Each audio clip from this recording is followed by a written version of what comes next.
মুস্কানের পরীক্ষার কেন্দ্র পড়েছে তাদের বিদ্যালয়ের পার্শ্ববর্তী বিদ্যালয়ে। মুস্কান এতদিন বান্ধবীদের সাথে একাই এক্সাম দিতে যেত, মাঝে মধ্যে রাতুলও নিয়ে যেত। বিদ্যালয় কাছে হওয়ায় যাওয়া আসার তেমন অসুবিধা হয়নি। মুস্কান যেন স্কুলে এক্সাম দিচ্ছে, সেই স্কুলে আরও বিভিন্ন স্কুলের ছাত্রছাত্রীদেরও সিট পড়েছে। সব স্কুল একসাথে মিলিয়ে এক্সাম নেওয়া হচ্ছে। আজকের এক্সামও খুব ভালো হয়েছে, প্রশ্ন সহজ করেছে। ফারিসদের বাড়িতে থাকতে সে মোটামুটি ভালোই পড়াশোনা করেছে। ফাইজা বিভিন্ন কোচিং সেন্টার স্যারের বাসায় গিয়ে পড়লেও মুস্কানকে সেই সুযোগটা দেয়নি ফারিস। মুস্কানের জন্য বাসায় একজন মহিলা হোম টিউটর রেখেছে সে। ওই টিউটর মুস্কানকে ম্যাথ আর গ্রুপের সব সাবজেক্টগুলো দেখিয়ে দিত। ইংরেজি গ্রামার পাঠগুলো ফারিস নিজে মুস্কানকে বুঝিয়েছে, মাঝে মধ্যে তো ম্যাথও বুঝিয়েছে। তখন অবশ্য ফাইজাও ছিল। দুজনই স্টুডেন্ট ভালো হয় ফারিসের তেমন বিরক্ত লাগেনি তাদের পড়াতে। এমনিতেই ফারিস যতই বলুক পড়াশোনা করাবে না, এক্সাম দেওয়া লাগবে না, কিন্তু পড়াশোনার ক্ষেত্রে মুস্কানকে সবচেয়ে বেশি সাহায্য সে নিজেই করেছে। এক্সাম শেষে গার্ডিয়ানদের ছাউনি নিচে দাঁড়িয়ে ফারিসের জন্য অপেক্ষা করছে মুস্কান। ফারিস আসবে বলে ফ্রেন্ডদের সাথে আর গেল না সে। মুস্কানের পাশে সিট পড়েছে একটা হ্যাংলা পাতলা গড়নের ছেলে। সেই ছেলে মুস্কানকে একা একা দাঁড়িয়ে থাকতে দেখে দ্রুত তার কাছে আসলো। আরে মুস্কান, আজকে একা যে? মুস্কান বিরক্ত হলো। ছেলেটা এক্সাম শেষে প্রতিদিন তার পিছু পিছু বাড়ি পর্যন্ত আসে। তখন তার পাশে বান্ধবীরা থাকে বলে হয়তো কথা বলতে সাহস পায় না। আর এক্সামের সময় মতো মুস্কান নিজেই সুযোগ দেয় না, চুপচাপ নিজের মতো করে খাতায় লিখতে থাকে। ছেলেটার নাম শান্ত, কিন্তু স্বভাব আচরণে মোটেও শান্ত নয়। মুস্কানের মনে হলো লেখাপড়াও খুব ভালো ছেলেটা। এক্সাম হলে বারবার জিজ্ঞেস করেছে, তোমার হেল্প লাগলে বলো, কোনো প্রশ্নের সমস্যা হলে বলো, আমি হেল্প করব। মুস্কানকে জোরপূর্বক ঠোঁটে ঝুলিয়ে মাথা নেড়েছে। কেউ নিজের থেকে এভাবে কথা বলতে আসলে তো উত্তর না দিয়ে পারা যায় না। আজ এক্সাম শেষে মুস্কানের বান্ধবীরা সবাই ফুচকা খেতে গিয়েছে। মুস্কানকে বলেছিল, কিন্তু ফারিস এসে যদি তাকে খুঁজে না পায়, এজন্য আর যায়নি। মুস্কান খানিকটা অস্বস্তি নিয়ে একটু সাইড হয়ে দাঁড়ালো, কারণ শান্তর পাশে এখন তার বন্ধুরাও এসে দাঁড়িয়েছে। সকলেই শান্তকে নিয়ে মজা করছে। কেউ কেউ বলছে।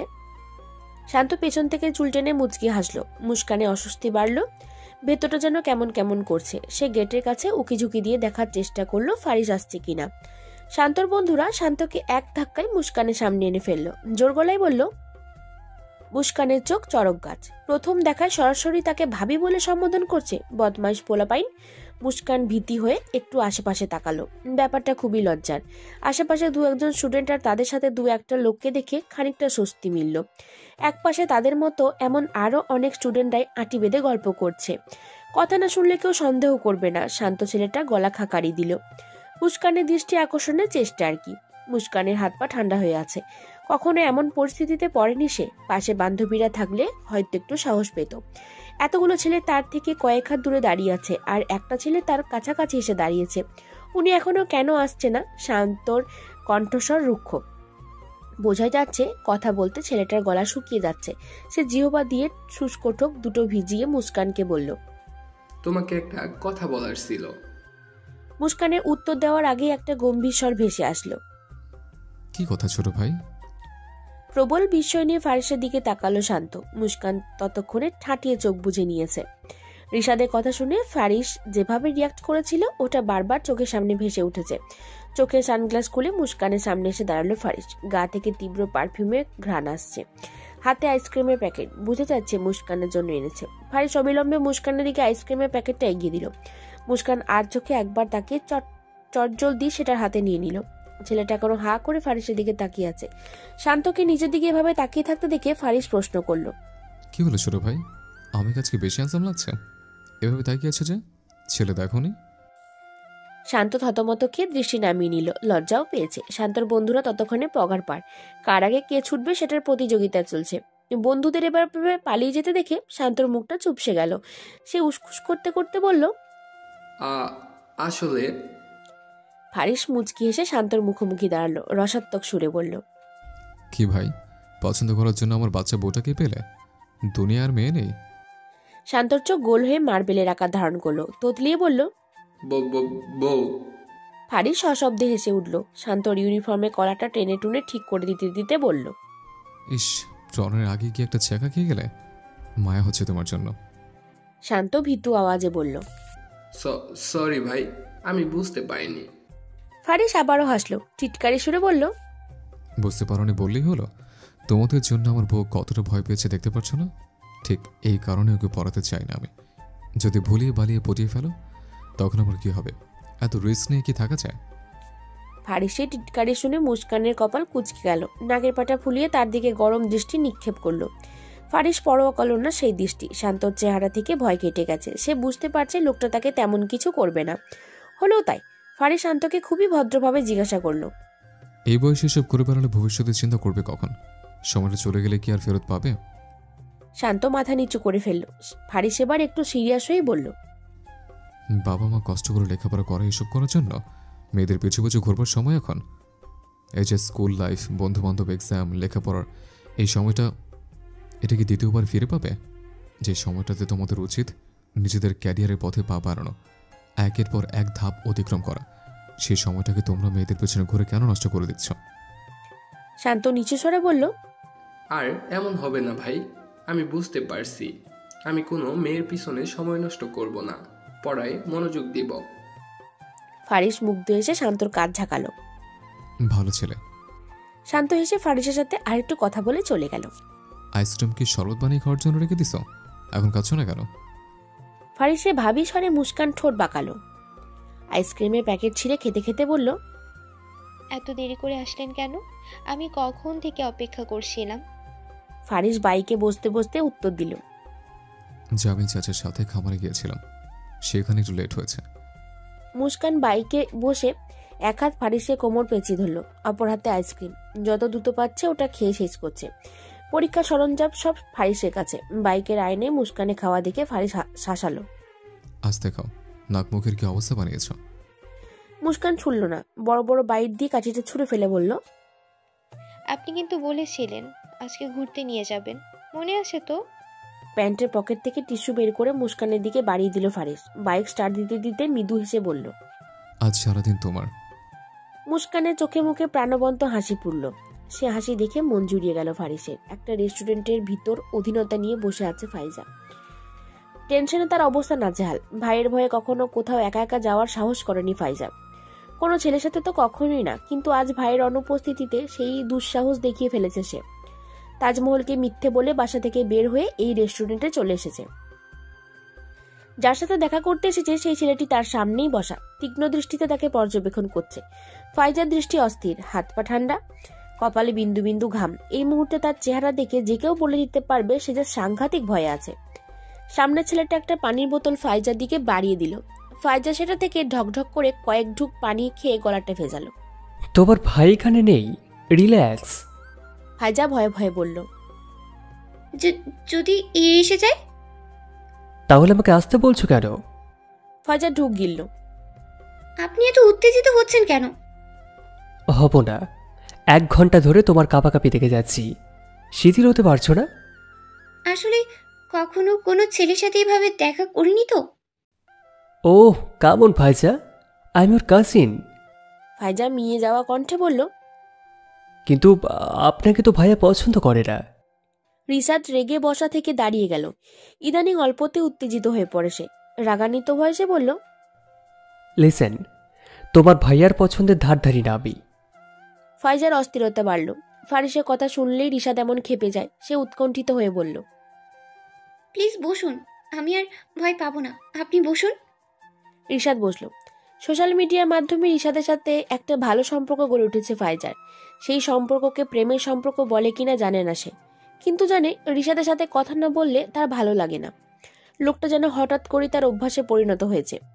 রিসাদ যখন কোনোভাবেই তার মায়ের সাথে যোগাযোগ করতে পারছিল না, তখন তার অবস্থা পাগল প্রায় হয়ে গিয়েছিল। কতবার যে ফারিসদের বাড়িতে গিয়েছিল জিন্নাতের সাথে দেখা করতে তার কোনো হিসেব নেই, কিন্তু ফারিসা জহি তালুকদারের জন্য দেখা করতে পারেনি। বাড়ির দারোয়ান তাকে গেটের ভিতরেই ঢুকতে দেয়নি। শীতের রাতে রিসাদ রাস্তায় দাঁড়িয়ে চাতক পাখির মতো অপেক্ষা করেছিল মায়ের সাথে একটু কথা বলার জন্য। মা মা বলে চিল্লিয়েছিল। জিন্নাতকে বাড়ি যাওয়ার জন্য আবদার করেছিল, কিন্তু জিন্নাত শুনে না শোনার মতো থেকেছে। ভেতর থেকে ছেলের জন্য বুক ফেটে গেলেও কথা বলেনি। এত সহজে যদি ছেলেকে ক্ষমা করে দেয় তাহলে সে একই কাজ আবার করবে। রোজ বাড়ির সামনে রিসাদকে অসহায়ের মতো দাঁড়িয়ে থাকতে দেখে মায়া হয় ফাইজার। সে লুকিয়ে রিশাদকে নিজের নাম্বার দেয়, বলে যে তার ফুপিমণি সব খবর সে রিশাদকে দেবে, আর যেন এভাবে নাওয়া খাওয়া বাদ দিয়ে এখানে না দাঁড়িয়ে থাকে।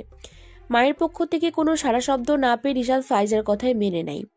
মায়ের খোঁজ নেওয়ার জন্য ফাইজাকে ফোন দিলে ও ধীরে ধীরে ফাইজার সাথে কথা বলা অভ্যাস হয়ে যায়।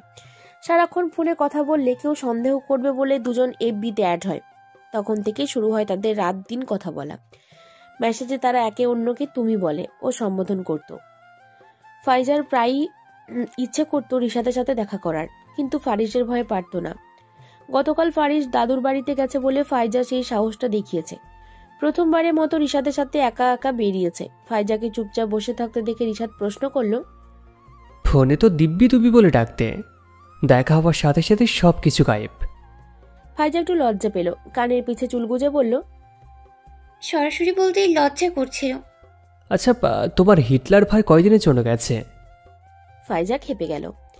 একদম আমার ভাইকে হিটলার বলবে না। এই তো তুমি বেরিয়েছে।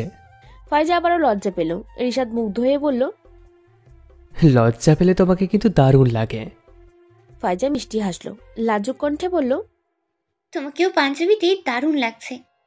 রিশাদ মুচকি হাসলো, বলল, শুধুমাত্র তোমার ইচ্ছেতেই পড়েছি, না হলে সব পাঞ্জাবি ফাঞ্জাবির ধারের কাছে আমি নেই। ফাইজা মনে প্রশান্তির হাওয়া বয়ে গেল। নরম স্বরে বলল, আমাকে সন্ধ্যের আগেই বাড়ি ফিরতে হবে, মা টেনশন করবে। তাছাড়া ভাইয়া আজকেই এসে পড়বে। রিশাদের মনটা ছোট হয়ে গেল। দৃঢ় কণ্ঠে বলল, আবার কবে দেখা হবে? ফাইজার বুকটা মোচড় দিয়ে উঠল। ঠিকই তো, আবার কবে এভাবে দেখা করতে পারবে? ফারিস ভাইয়া জানতে পারলে তো তাকে বাড়ি থেকে বের করে দিবে না। ফাইজা মন খারাপ করে বলল, হবে একদিন। রিশাদ দীর্ঘশ্বাস ফেলে উঠে দাঁড়ালো, সাথে ফাইজাও। দুজনেই হাঁটতে হাঁটতে রেস্টুরেন্টের বাইরে চলে আসলো। রিশাদ আবদারে সুরে বলল, আমি পৌঁছে দিই, বাড়ির সামনে যাব না, প্রমিস। ফাইজা না করতে গিয়েও করলো না। রিশাদ বাইকে বসে হেলমেট পরে নিজের মুখ ঢেকে ফেললো। ফাইজাও নিজেকে স্কার্ফ দিয়ে পুরো মুখ ঢেকে রিশাদের বাইকের পিছনে বসলো। কাঁধে হাত রাখবে নাকি রাখবে না ভাবতে ভাবতে রেখেই দিল। রিশাদের ঠোঁটে হাসি ফুটলো। যত ধীরে বাইক চালানো যায় রিশাদ তত ধীরে বাইক চালাচ্ছে। মনে মনে চাচ্ছে পথ না ফুরাক। ফাইজা হাসলো, মজা ছুড়ে বলল, তোমার বাইকে কি তেল নেই? আছে, থাকবে না কেন? তাহলে এত আস্তে চালাচ্ছ যে? আমাকে তো দ্রুত ফিরতে হবে। সময়টা যতটুকু পড়েছি ধরে রাখার চেষ্টা করছি, ফুরিয়ে গেলেই তো শেষ। ফাইজা মুক্ত হলো। ফুপি মনি নাকি আমাদের এক্সাম শেষে আসবে বলেছে। রিশাদের অভিমানী সুর। আসলে কি আমাদের বাড়িতে তো যাবে না? ফাইজার মনটাও খারাপ হয়ে গেল। রিশাদের কষ্ট এখন তাকেও পোড়ায়। এবার ফুপি মনি আসলেই আমি তাকে বোঝাবো, বাবাকেও বলবো। রিশাদের হাসি শোনা গেল। তুমি কি বোঝাবে? ফাইজা রিশাদের পিঠে চিমটি বসালো। একদম মজা নেবে না, বলে দিচ্ছি। ফুপি মনি আমাকে খুব আদর করে, আমার কথা নিশ্চয়ই শুনবে। রিশাদ আর কথা বলল না। সে তো চাই তার মা ফিরে আসুক, তাকে ক্ষমা করুক। এক্সাম শেষে আবারও স্বামীর বাড়িতে ফিরে আসে মুস্কান। এইবারের প্রতিটি এক্সামই সে ভালো দিয়েছে। মুস্কানের সাথে এসেছে জিন্নাতও। ভাইয়ের বাড়ি থেকে বাবার বাড়ি, বাবার বাড়ি থেকে ভাইয়ের বাড়ি, এই দুই জায়গায় যাওয়া আসা তার কাজ হয়ে গেছে এখন। বিষণ্ণ মন নিয়ে সে কোনো রকমে দিনগুলো পার করছে শুধু। মুখে হাসি টেনে সকলের সাথে কথা বললেও মনের দিক থেকে একদমই ঠিক নেই জিন্নাত। ছেলেটাকে ওই দিন দেখেছিল, শুকিয়ে মুখটা এতটুকু হয়ে গেছে। রীতা ফোন দিয়ে কান্নাকাটি করছে, মুগলেশও কতবার মাপ চেয়েছে। এবার কি তবে ক্ষমা করে দেওয়া উচিত? ছেলে মেয়েদের এভাবে কষ্ট দিত সেও ভালো নেই। এত শক্ত তো সে কোনোদিন ছিল না। তাহলে আজ কেন? না সে ভালো আছে আর না তার ছেলে মেয়েরা ভালো আছে। মনের শান্তির জন্য মোগলেশকে কি লাস্ট আর একটাবার সুযোগ দিয়ে দেখবে? সিদ্ধান্তহীনতায় ভুগছে জিন্নাত। নিজের রুমে বসে একা একাই কথাগুলো ভাবছিল সে, আর তখনই তার ঘরে ফাইজা আসে। কি করছো ফুপিমণি? ঠোঁটে হাসি ফুটিয়ে উত্তর দিল জিন্নাত। কিছু না, আয় বস। বসবো না, বারান্দায় চলো, তোমার মাথায় তেল দিয়ে দেবো, আর তোমার সাথেই গল্প করব। জিন্নাত আবারও হাসলো। আচ্ছা আয়। বারান্দায় আরাম করে বসে হাতে তালুতে তেল নিয়ে ফাইজা চুলে দিতে দিতে জিজ্ঞাসা করলো জিন্নাত, মুস্কান কোথায়? ওই তো দেখে এলাম, মায়ের সাথেই কিচেনে কি যেন রান্না করছে। মুস্কান তো দেখছি ভালোই রান্না শিখেছে। এবার তাহলে তোকেও বিয়ে দিয়ে দিই, তুইও শাশুড়ির সাথে গল্প করে রান্নাটা শিখিয়ে নিবি। ফাইজা মুচকি হেসে বলল, তোমার মতো শাশুড়ি হলে আমি সব চোখ বুঝে করতে রাজি। জিন্নাত মুখ লটকিয়ে বলল, আমার মতো শাশুড়ি পেতে হলে তো আমার ছেলের মতো বদমাইশকে বিয়ে করতে হবে। ওই ফাজিলকে কি বিয়ে করবে? ফাইজা এবার কথার পয়েন্ট খুঁজে পায়, কেসে গলাটা পরিষ্কার করে বলে, রিশাদ ভাইয়া কি ক্ষমা করা যায় না ফুপিমণি? রিশাদ ভাইয়া খুব ভালো হয়ে গেছে, বিশ্বাস করো, তুমি খুব ভালোবাসে। তোকে কে বলেছে রিশাদ ভালো হয়ে গেছে? এইসব ওই ছেলের অভিনয়, তুই বুঝবি না। ফাইজা উল্টো ঘুরে তার ফুপিমণির হাত চেপে ধরে। আমি সত্যি বলছি ফুপিমণি, রিশাদ ভাইয়া একদম ভালো হয়ে গেছে। উনি আর ওইসব বাজে জিনিস খায় না, বাজে বন্ধুদের সাথে মিশে না, রাতেও দ্রুত বাসায় ফিরে আসে। Trust me. জিন্নাত ভুরু কুচকায়। তুই এত কিছু কিভাবে জানিস? বেশ কয়েকদিন যাবৎ দেখছি তোর মুখ থেকে রিশাদের প্রশংসাই সরছে না, ব্যাপার কি বলতো? ফাইজা তোতলাই। ব্যাপার থাকতে যাবে কেন? আমাদের চোখে কি পড়ে না? রিশাদ ভাইয়া যে পরিবর্তন হয়েছে এটা তো আমাদের গেটের দারোয়ানও বলে দিতে পারবে, কারণ উনি বাড়ির রাস্তায় রোজ দাঁড়িয়ে থাকে তোমার জন্য। কি কথা হচ্ছে তোমাদের মাঝে? হাতে পাকোড়ার প্লেট নিয়ে বারান্দায় প্রবেশ করে মুস্কান। মুস্কানকে দেখে চমকে যায় ফাইজা। তেমন কিছু না ভাবি, ফুবিমানির সাথেই গল্প করছিলাম। জিন্নাত তীক্ষ্ণ নজরে ফাইজাকে দেখছে। কথা ঘুরাচ্ছে কেন এই মেয়ে? মুস্কান হেসে বলল, আমাকে ছাড়া গল্প আমি মানবো না। এই দেখো, গরম গরম পাকোড়া নিয়ে এসেছি তোমাদের জন্য, খেতে খেতে গল্প করো। ঠিক সেই মুহূর্তে কল আসে ফাইজার ফোনে। ফাইজা ফোনের স্ক্রিনে তাকিয়ে চলে যেতে যেতে বলে, আমি এক্ষুনি আসছি, তোমরা বসো। মুস্কান আর জিন্নাত দুজনেই অবাক হয়ে ফাইজা চলে যাওয়া দেখে। বিকেল থেকে ঘরের দরজা বন্ধ করে কারোর সাথে কথা বলছে ফাইজা। এখন সন্ধ্যা হয়ে গেছে। মুস্কান কয়েকবার ফাইজার রুমের সামনে থেকে চক্কর কেটে চলে গেছে। এতক্ষণ ধরে কার সাথে কথা বলছে ফাইজা? বেশ কয়েকদিন ধরে ফাইজার পরিবর্তন মুস্কানেরও চোখে পড়েছে। মেয়েটা সারাক্ষণ ফোন নিয়ে পড়ে থাকে, পড়াশোনায়ও মনোযোগ কমে গেছে। কে জানে এক্সামগুলো ঠিকমতো দিয়েছে কিনা। মুস্কান আর এত চিন্তা না করে নিজের ঘরে চলে গেল।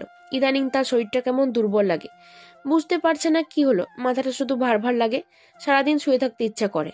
ঘরে ঢুকে ফোনটা হাতে নিতেই ফারিসের অনেকগুলো মিস কল দেখতে পেল। সে দিয়েছিল বলেই হয়তো দিয়েছে। মুস্কান কল ব্যাক করার সাথে সাথে ফারিস কেটে আবার কল দিল। মুস্কান রিসিভ করে হ্যালো বলতে ফারিসের চিন্তিত গলা শোনা গেল। শরীর কেমন লাগছে এখন? ফোন কাছে রাখো না কেন তুমি? কল দিলে পাই না। শরীর কি বেশি খারাপ লাগছে? মুস্কান ছোট্ট করে উত্তর দিল, ভালো লাগছে। আপনি কখন আসবেন? এসে পড়বো জলদি। কিছু লাগবে? আচার নিয়ে আসেন তো। আনবো। আর কিছু? না। চটপটি, আইসক্রিম, ফুচকা এগুলো কিছু লাগবে না। না, ওইসব খেতে ইচ্ছে করছে না। ফারিস একটু অবাকই হলো। চটপটি খাওয়ার জন্য পাগল হয়ে যাওয়া মেয়েটা বলছে তার সব খেতে ইচ্ছে করছে না।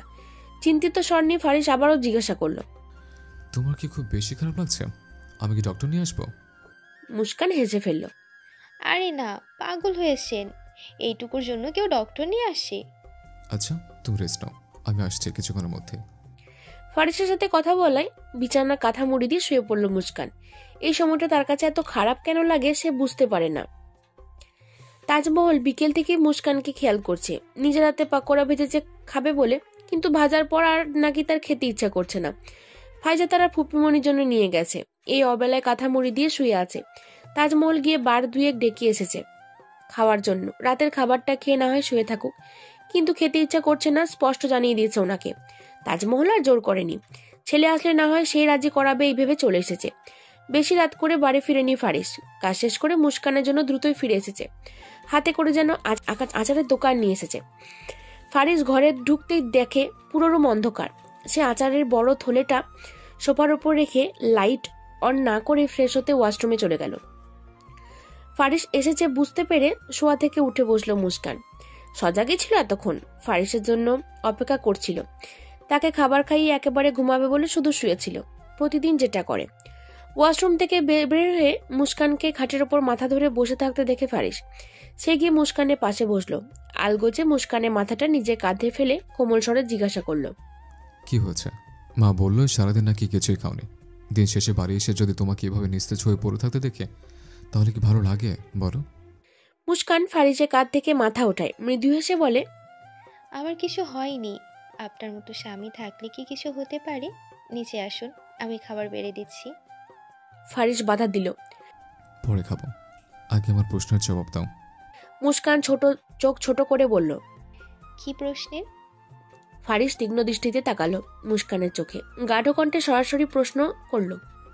তোমার কি এই মান্থে পিরিয়ড মিস হয়েছে? সরাসরি ভাবে বলে লজ্জা পেয়ে গেল মুস্কান। ফারিস আবার বলল। কথার উত্তর দাও মুস্কান, লজ্জা পরে পেও।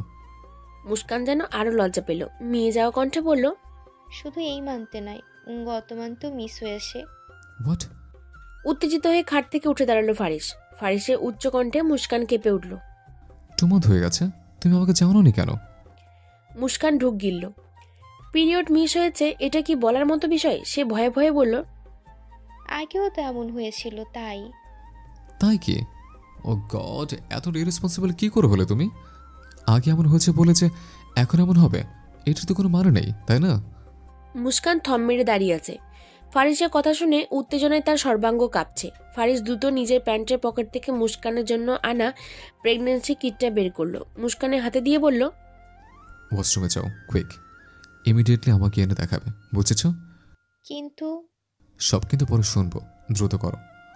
মুস্কানকে ঠেলে ওয়াশরুমে পাঠিয়ে দিল ফারিস। ওয়াশরুমের বাইরে দাঁড়িয়ে সে সামনে পায়চারি করতে লাগলো। সময় নিয়ে ওয়াশরুমে দরজা খুলে মুস্কান ভীতু চোখে তাকিয়ে ফারিসের দিকে হাত বাড়িয়ে দেয়। স্পষ্ট 2টি লাল দাগ ফারিসের চোখের সামনে ঝলঝল করছে, যা দেখে ফারিসের চোখও ঝলমল করে ওঠে। মুস্কানের হাত থেকে কিটটা নিয়ে ধপ করে বিছানায় বসে পড়ে ফারিস। সামনে চুলগুলো উঁচু করে টেনে ধরে অস্পষ্ট স্বরে উচ্চারণ করে। ও মাই গড। অজানা আশঙ্কায় বুক কাঁপছে ফারিসের। এত কেয়ারফুল থাকার পরেও এটা কি করে হলো? এক বাচ্চার পেটে আরেক বাচ্চা কিভাবে? কিছু বুঝে আসছে না ফারিসের। মাথা যেন ভনভন করে ঘুরছে। বাবা হওয়ার জন্য খুশি হবে নাকি বউয়ের টেনশনে পাগল হয়ে যাবে, সে কি করবে? অল্প বয়সী মেয়ে বিয়ে করার পরিণাম হাড়ে হাড়ে বুঝতে পারছে এবার। মুস্কান পেটে হাত দিয়ে থমকে দাঁড়িয়ে আছে। খুশিতে তার চোখে পানি চিকচিক করছে, হাত পা কাঁপছে, গলা দিয়ে সাউন্ড বের হচ্ছে না। ফারিসের দিকে তাকিয়ে হঠাৎই ডুগরে কেঁদে উঠল সে। আকর্ষিত মুস্কানের কান্নায় ঘাবড়ে গেল ফারিস। খাট থেকে লাফিয়ে উঠে মুস্কানের সামনে এসে দাঁড়ালো। মুস্কানের দুগালে দুহাত রেখে চোখের পানি মুছে দিতে বলল।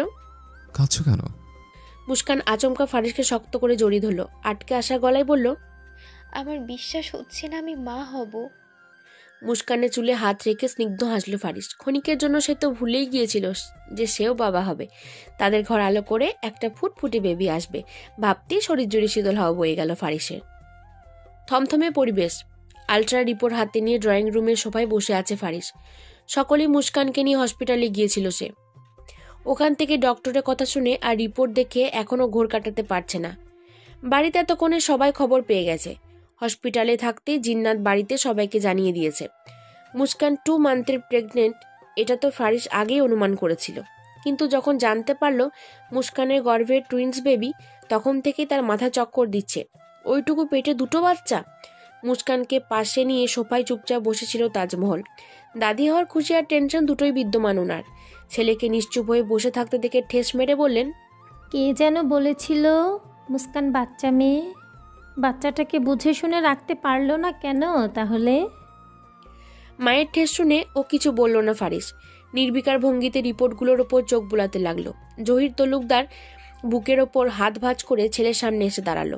গলার স্বর অত্যাধিক কঠোর করে বলেন। রিপোর্টগুলো বারবার দেখলেই কি যা লেখা আছে তা চেঞ্জ করে যাবে? বিবেক নেই তোমার? এতটুকু মেয়েটা, ওর কি বাচ্চা সামলানোর বয়স হয়েছে? আমার তো বাবা হওয়ার বয়স হয়েছে। এই রিপোর্টগুলোর দিকে তাকিয়ে বাবার উদ্দেশ্যে কথাটা বলল ফারিস। ছেলের কথা থতমত খেয়ে যান জহির। তেতে উঠে বলেন। একটা চর দিব, অসভ্য ছেলে, নীলজ্জর মতো বলছে বাবা হওয়ার বয়স হয়েছে। তোমার বউয়ের বয়স যে কম তুমি জানো না? আশ্চর্য, আপনি আমাকে কিভাবে ধমকাচ্ছেন কেন?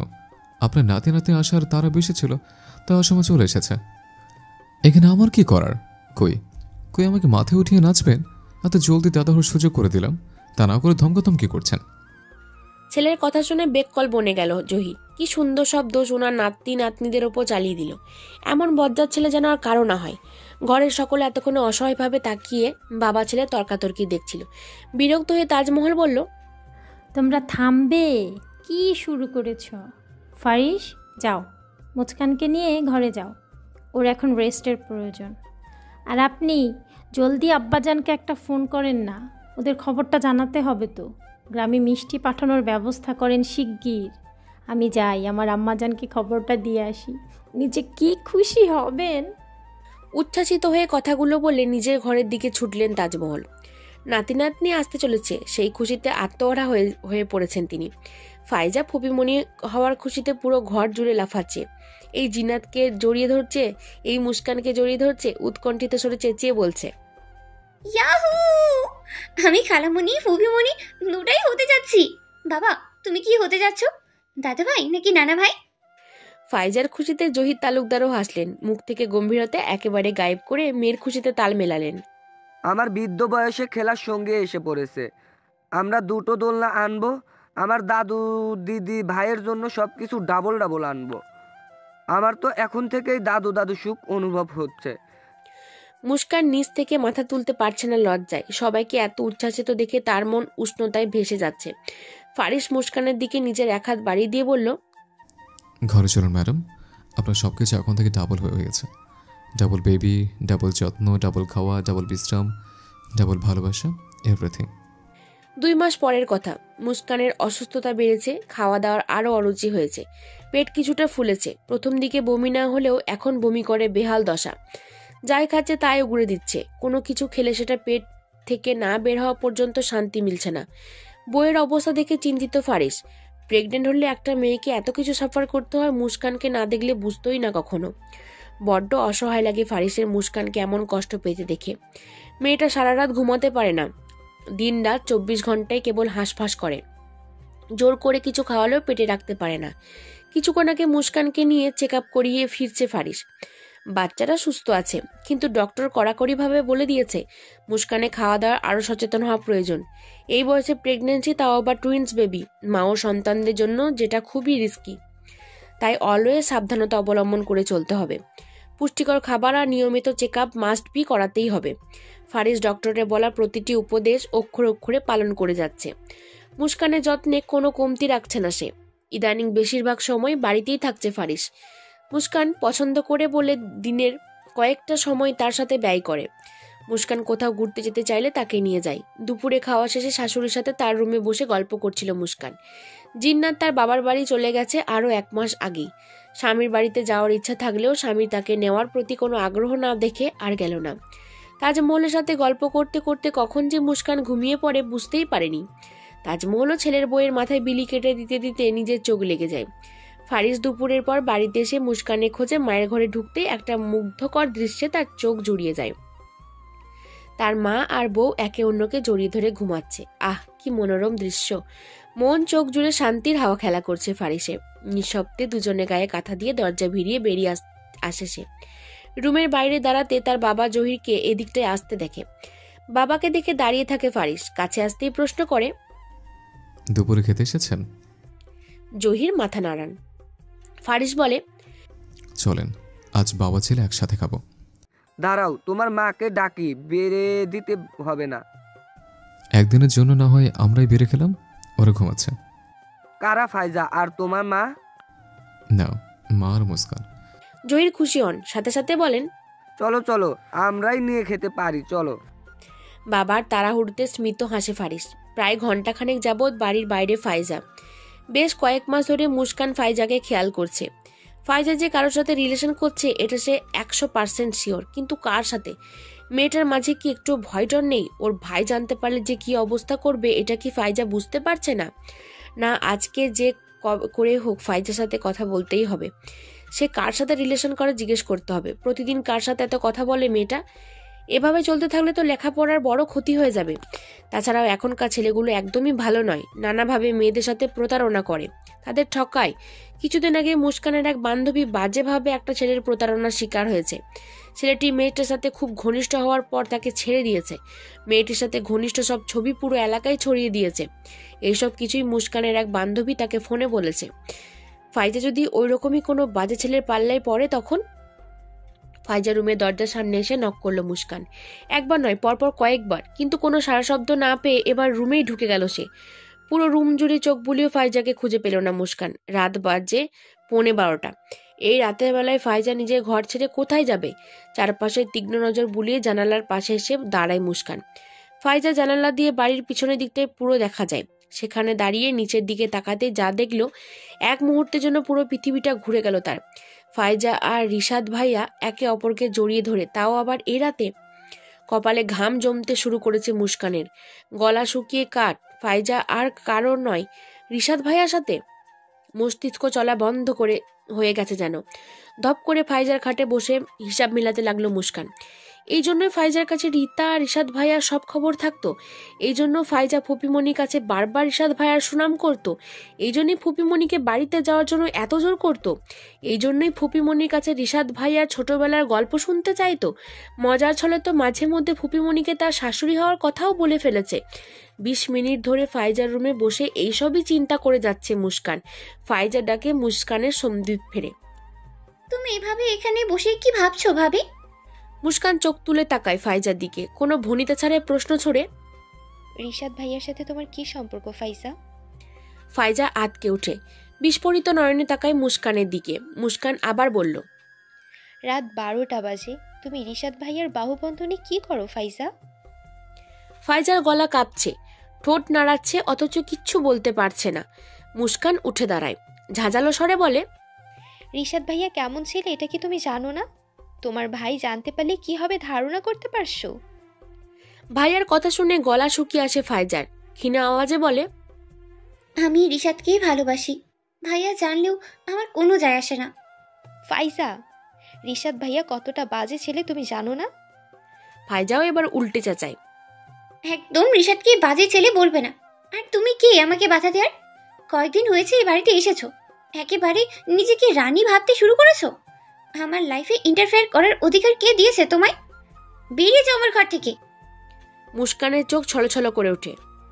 এটা তুমি কি রকম ব্যবহার করছো আমার সাথে ফাইজা? তুমি তেমন ছিলে না। ফাইজার যেন মুস্কানের কথা কানেই ঢুকলো না। সে চুপচাপ বুকে হাত দিয়ে ভাঁজ করে রাগিয়ে মোড় নিয়ে দাঁড়িয়ে আছে। মুস্কান চোখের পানি মুছে স্পষ্ট স্বরে বলে, আমি রিশাদ ভাইয়ের মতো একটা ছেলের সাথে কিছুতেই তোমাকে সম্পর্ক রাখতে দেব না।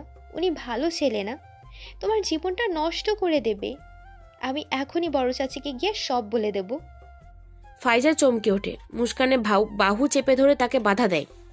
তুমি কিছুই বলবে না মাকে। আমি বলবো। এটা বলে মুস্কান ফাইজার হাত ছাড়িয়ে ঘর থেকে বেরিয়ে সিঁড়ির কাছে চলে আসে। ফাইজা ছুটে এসে মুস্কানের হাত শক্ত করে চেপে ধরে। আমি তোমাকে নিষেধ করছি ভাবি। মুস্কান ফাইজার হাত থেকে জোর করে নিজের হাত ছুটানোর চেষ্টা করে। এদিকে ফাইজা ভয়ে আছে, যদি মা জেনে যায় তাহলে ভাই আর বাবা জানতে বেশি সময় লাগবে না, আর যদি ওরা জানতে পারে তাহলে ওর অবস্থা শেষ। ফাইজা অনেকটা ভয়ে ভয়েই মুস্কানের হাত ধরে টানাটানি করছে। মুস্কানকে কিছুতে নিচে যেতে দিচ্ছে না, তাকে অনবরত বাধা দিয়ে যাচ্ছে। এদিকে মুস্কানও ফাইজার হাত থেকে ছোটার জন্য জবরদস্তি করে যাচ্ছে। টানাটানির এক পর্যায়ে ফাইজার হাত থেকে মুস্কানের হাত ফসকে যায়। তাল সামলাতে না পেরে সিঁড়ি থেকে কয়েক পা পিছিয়ে যায় মুস্কান। পড়ে যাবে ঠিক সেই মুহূর্তে পেছন থেকে দুটো শক্ত হাত তাকে আগলে ধরে। ভাইকে দেখে কলিজা শুকিয়ে যায় ফাইজার। মুস্কান যে ফারিসের কতটা অংশ জুড়ে সেটা জানতে এই বাড়ির এখন কারোরই বাকি নেই। ফারিসের ভিতরটা এখনো কাঁপছে। কিছুক্ষণ আগে কি ঘটতে যাচ্ছিল এটা ভেবেই তার আত্মা বেরিয়ে আসতে চাইছে। মুস্কানের সারা শরীরে কম্পন। সময় মতো ফারিস তাকে আগলে না ধরলে কি হয়ে যেত? ফাইজা মাথা নিচু করে ভয়ে ভয়ে ভাইকে বলে, সরি ভা। ঠাস। বাকিটুকু বলার আগেই ফাইজার গালে কষিয়ে থাপ্পড় মারল ফারিস। সাথে সাথে কেঁদে দিল ফাইজা। ফারিস ধমকিয়ে বলল, পাগল হয়ে গেছিস? সেন্স নেই কোনো? তোর ভাবি প্রেগনেন্ট, তুই জানিস না? আমি সময় মতো না আসলে কি হতে যাচ্ছিল কোনো ধারণা আছে? চেঁচামেচির শব্দ শুনে ঘর থেকে ছুটে বেরিয়ে আসে জহির। তাজমহল আতঙ্কিত হয়ে জিজ্ঞাসা করে, কি হয়েছে? থাপ্পড় খেয়ে ফাইজা হেঁচকি তুলে কাঁদছে। কান্নার জন্য কথাও বলতে পারছে না। মুস্কান ভীতু স্বরে বলল, ওর কোনো দোষ নেই। আমি। ফারিস রক্তচক্ষু নিয়ে তাকায় মুস্কানের দিকে, হুঙ্কার ছেড়ে বলে, তোমাকে তো পরে দেখছে। মেয়েদের গায়ে হাত তোলাটা একদমই পছন্দ করেন না জহির তালুকদার। মেয়ের গালে হাত দিয়ে কান্না করা দেখেই উনি বুঝে গিয়েছেন ফারিস হয়তো থাপ্পড় মেরেছে। কপালে ভাঁজ পড়ে জহিরের। ছেলে তো তার বোনকে তাদের থেকেও বেশি ভালোবাসে, আগলে রাখে। তাহলে কি এমন হলো যে আদরের বোনের গায়ে হাত তুলতে হলো? গম্ভীর স্বরে ছেলেকে শোধায় জহির। ফাইজাকে থাপ্পড় কেন মেরেছো ফারিস? ফারিসের বুকের ভিতরটা এখনো ধরফর করছে। সময় নিয়ে শান্ত হয় সে। বাবা মার দিকে তাকিয়ে উত্তর দেয়, ও সিঁড়ির উপর মুস্কানের সাথে ধস্তাধস্তি করছিল। সদর দরজা দিয়ে ঢোকার সময় দৃশ্য দেখে আমি আর একটুর জন্য মুস্কান সিঁড়ি থেকে উল্টে পড়ে যায়নি, কিন্তু আমার মনে হচ্ছে পায়ে ব্যথা পেয়েছে। পায়ে ব্যথা পেয়েছে তুমি? মুস্কানের দিকে তাকিয়ে মুস্কান আমতা আমতা করে। আসলে ও পায়ে ব্যথা পেয়েছে। বাঁচার জন্য বেকায়দায় পা রাখতে গিয়ে পড়ে অনেকটা আঘাত লেগেছে। অস্ফুট স্বরে আহা করেছিল তখন, কিন্তু সে তো ব্যথা না পাওয়ার ভান ধরে দাঁড়িয়ে আছে। উনি বুঝলো কি করে? মুস্কানের দিকে তাকিয়ে রাগে ফুঁসছে ফাইজা। ওর জন্য আজ প্রথমবার তার ভাই তার গায়ে হাত তুলেছে। এটা সে বিশ্বাসই করতে পারছে না। ফারিসের মুখ থেকে এ কথা শুনে তাজমহল আর জহির দুজনেই রেগে যান। তাজমহল ফাইজার বাহু টেনে নিজের দিকে ঘুরিয়ে কড়া কণ্ঠে বলেন, এসব কি শুনছি ফাইজা? অবুঝ তুমি? ছোট আছো এখনো? মুস্কানের সাথে এমন করতে গিয়েছো, যদি কিছু হয়ে যেত? ফাইজা এবার চিল্লিয়ে উঠল। ঝাড়া মেরে মায়ের থেকে নিজের বাহু ছাড়িয়ে বলতে লাগলো, থামো এবার। সারাক্ষণ শুধু মুস্কান মুস্কান মুস্কান। মুস্কান ছাড়া আর কিচ্ছু বোঝো তোমরা? এই মেয়ে আমার বাবা মা ভাই সবাইকে নিজের হাতের মুঠোয় করে নিয়েছে। ও আমার ভাইকে পর বানিয়ে দিয়েছে। ওর জন্য আজ আমার ভাই আমার গায়ে হাত তুলেছে। তোমরা আমার সাথে রুড ব্যবহার করছো। ফাইজা! এবার তাজমহল মারল ফাইজার গালের চর। জহিরও জোরে ধমক দিল। তাজমহল চেঁচালো, এত বেয়াদব কবে থেকে হলে তুমি? মুস্কানের সম্পর্কে এমন ধারণা কিভাবে নিতে পারলে? হঠাৎ কি এমন হলো যে মুস্কানকে এরকম ভাবতে শুরু করেছো? ফারিস এসে ফাইজার সামনে দাঁড়ালো। রাগ দমিয়ে শান্ত স্বরে জিজ্ঞেস করলো, কি করেছে মুস্কান তোর সাথে? ওর সাথে এরকম কেন করেছিস? ফাইজা চুপসানো দৃষ্টিতে ভাইয়ের দিকে তাকায়। অন্যায়টা তো তারই, কি বলবে এখন? ফাইজার চুপ থাকা দেখে ফারিসের রাগ বাড়ে। মুস্কানের দিকে তাকিয়ে পুনরায় জিজ্ঞেস করে, তুমি বলো কি হয়েছে? এতদিন তো ভালোই মেয়ে ছিল দুজনের মাঝে, হঠাৎ কি হলো যে ফাইজা তোমাকে সহ্য করতে পারছে না? মুস্কান আর চোখে একবার তাকালো ফাইজার দিকে। ফাইজার দুই পাশে মাথা নেড়ে মুস্কানকে কিছু না বলতে ইশারা করছে। ভয়ে আতঙ্কে ফাইজার হাত পা ঠান্ডা। মুস্কান কি করবে বুঝতে পারছে না। ফাইজা যেভাবে তার ওপর ক্ষেপে আছে, এখন কিছু বললে নিশ্চিত আরও ক্ষেপে যাবে। তাছাড়াও ঘরের প্রত্যেকেই এখন রাগান্বিত হয়ে আছে। রাগের মাঝে আরও রাগের কথা বললে বিস্ফোরণ ঘটতে সময় লাগবে না। মুস্কান ভাবল সে ফাইজাকে শান্ত ঠান্ডা মাথায় আবারও বুঝাবে। এরপরও যদি ফাইজা না বুঝতে চায় তাহলে না হয় ওদেরকে বলা যাবে, ওরাই ফাইজাকে মানিয়ে নেবে। ফারিস এখনো থমথমে ভাব নিয়ে তাকিয়ে আছে মুস্কানের দিকে। মুস্কানের দৃষ্টি ছন্নছাড়া, এদিক ওদিক অযথা নজর ঘুরিয়ে চলেছে। ফারিসের কড়া চাহনি এখনো মুস্কানের ওপর।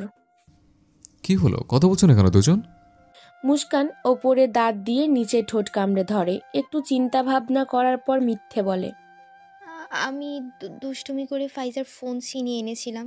ফাইজা নিজের ফোন নেওয়ার জন্য এমন করেছে। ফারিসের কঠোর কণ্ঠ স্বর। কোথায় ফাইজার ফোন?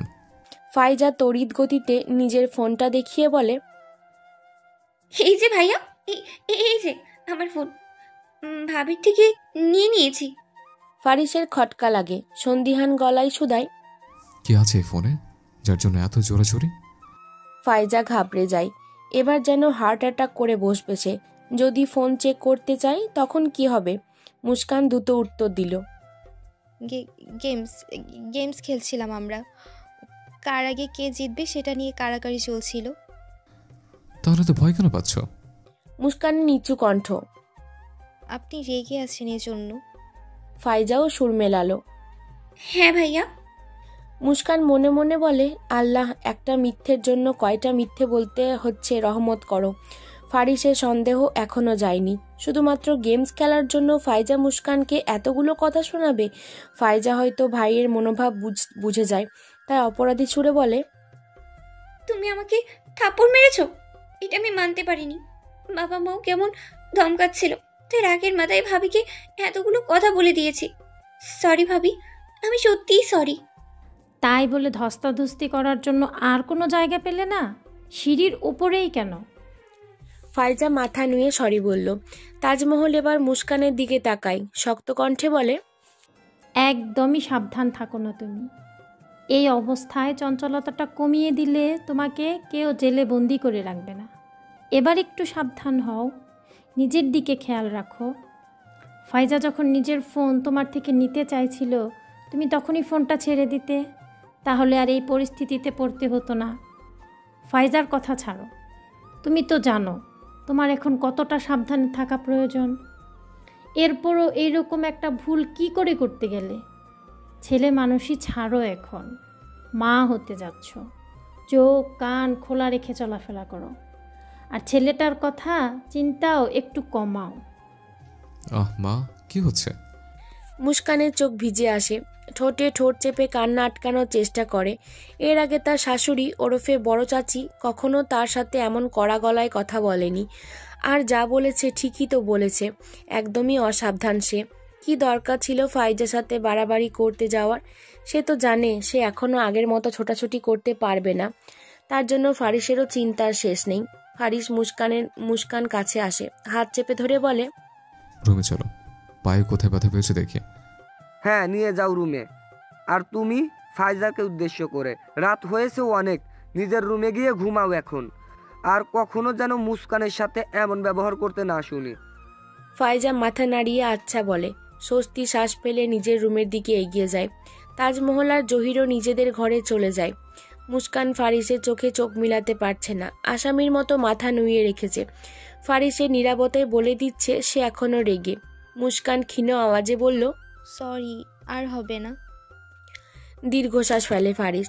মুস্কানকে পাজা কোলে তুলে নিয়ে রুমের দিকে অগ্রসর হয়। আলগোজি বিছানায় বসিয়ে বলে, পা দেখাও। তেমন একটা লাগেনি। আমি দেখাতে বলেছে। মুস্কান ডান পাটা বাড়িয়ে দিতেই ফারিস মুস্কানের ব্যথাযুক্ত পাটা আলতো করে ধরে নিজের হাঁটুর ওপর রাখে। ফর্সা পা গোড়ালির দিকটায় অনেকটাই ফুলে লাল বর্ণ ধারণ করেছে। ফারিস হালকা হাত লাগাতেই মুস্কান ব্যথায় অস্পষ্ট শব্দ করে ওঠে। ফারিস খাটের পাশে রাখা ড্রয়ার থেকে ব্যথার স্প্রেটা বের করে সেটা লাগাতে লাগাতে বলল, আর কোথাও লেগেছে? মুস্কান দুদিকে মাথা নাড়ে। ফারিস আবার বলল, খেতে পেয়েছে, কিছু খাবে? মুস্কান আবারও না করল। ফারিস তপ্ত স্বাদ পেলে স্প্রেটা রেখে উঠে যেতে নিলে মুস্কান ফারিসের বাহু ধরে আটকে দেয়। কাঁদো কাঁদো স্বরে বলে, আমার ভালো লাগছে না। আপনারা সবাই আমার উপর কেমন রেগে আসছেন। আপনি কেমন বাঘের মতো গম্ভীর হয়ে কথা বলছেন। আমার কষ্ট হচ্ছে, কান্না পাচ্ছে। এমন কেন করছেন? রেগে যাওয়ার মতো কাজ করো কেন তাহলে? আর করব না বলেছি তো। ফারিস একটু নরম হলো। মুস্কানের হাঁটুতে দুহাত রেখে মুস্কানের দিকে তাকালো। যদি করো? মুস্কান স্পষ্ট কণ্ঠে বলল, করব না। ফারিস বেশ কিছুক্ষণ মোহিত দৃষ্টিতে তাকিয়ে থাকলো মুস্কানের দিকে। প্রেগনেন্ট হওয়ার পর মেয়েটা যেন আরও গোলুমুলু আর আকর্ষণীয় হয়ে গেছে। দেখলে শুধু দেখতেই ইচ্ছে করে। ফারিস সন্তর্পণে নিজের ঠোঁটজোড়া এগিয়ে নিয়ে যায় মুস্কানের পেটের দিকে।